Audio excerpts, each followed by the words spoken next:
शाम के कुछ 7 बज रहे थे और मैं घर में बिल्कुल अकेली थी। अभी मैंने टीवी चालू ही किया था, अचानक से मेरे घर का दरवाज़ा नॉक होने लगा। उसके बाद मैंने जब दरवाज़ा खोलकर देखा तो मेरी दोस्त इशिका बाहर खड़ी थी।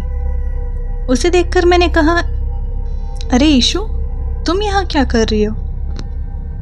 इस पर ईशु ने कहा, अरे यार, मुझे ना बहुत ही ज़्यादा भूख लग रही थी, तो इसीलिए मैंने सोचा कि तुम्हारे घर आ जाऊं। वैसे भी मुझे तुम्हारे हाथ का खाना बहुत पसंद है। इस पर मैंने कहा, अरे Ishu, I am very sorry, मैंने अभी तक खाना नहीं बनाया है। एक्चुअली घर में कोई नहीं है, माँ और पापा रिश्तेदारों से मिलने चले गए। ईशु ने कहा, अरे यार, तो जल्दी बना लेना खाना, मुझे बहुत ज़्यादा भूख लगा है, हम दोनों साथ में खाना खा लेंगे।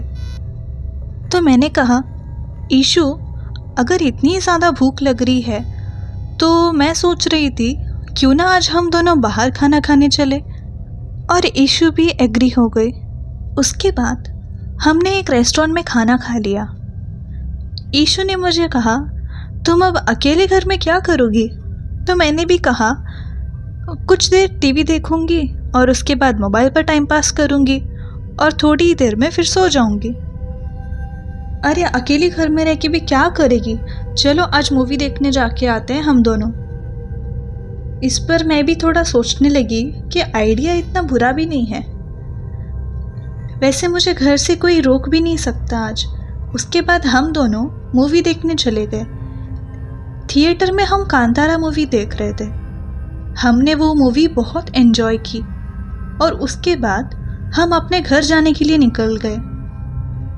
उस समय रात के तकरीबन कुछ 2 बज रहे थे। अभी हम रास्ते से सफ़र कर ही रहे थे, लेकिन तभी अचानक हमारे कानों में वही कांतारा वाली आवाज़ आने लगी।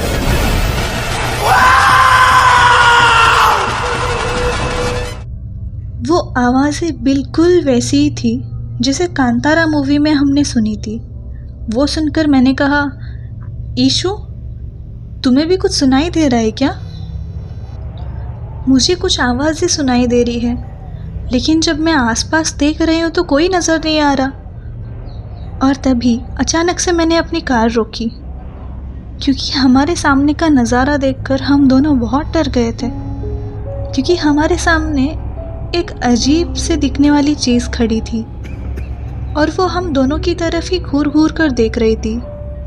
मैं पूरी तरह श्योर नहीं थी, इसीलिए मैंने ईशु से कहा, ईशु, तुम गाड़ी में ही रहो, मैं जाकर देखती हूँ। उसके बाद मैंने हिम्मत करके अपने कार का दरवाज़ा ओपन किया और गाड़ी से उतरते ही मैं उस शख्स से पूछने लगी, आप कौन हैं और इस तरह रास्ते के बीच में क्या कर रहे हैं? इस पर सामने से मुझे जवाब आया, मुझे बहुत भूख लगी है, प्लीज़ आप खाना दे दो मुझे। मैंने भी अपने कार से कुछ चिप्स के पैकेट्स और कुछ कोल्ड ड्रिंक्स उस शख्स को ऑफ़र किए। उसके बाद वो चीज़ अचानक से मेरी आंखों के सामने गायब हो गई। ये देखकर मैं और ईशु पूरी तरह शॉक हो गए थे। मैं अपनी गाड़ी में जाकर वापस से बैठी और उसके बाद कार सीधा अपने घर के सामने ही रुकी। दरअसल उस रात मुझे अपने घर में रुकने के लिए बहुत डर लग रहा था, इसीलिए ईशु भी मेरे साथ रुक गई। अभी इस बात को 1 साल से ज़्यादा हो चुका है और उस दिन के बाद आज तक मुझे वो शख्स या क्लाउन, जो भी चीज़ थी, वो आज तक वापस से कभी नहीं दिखी।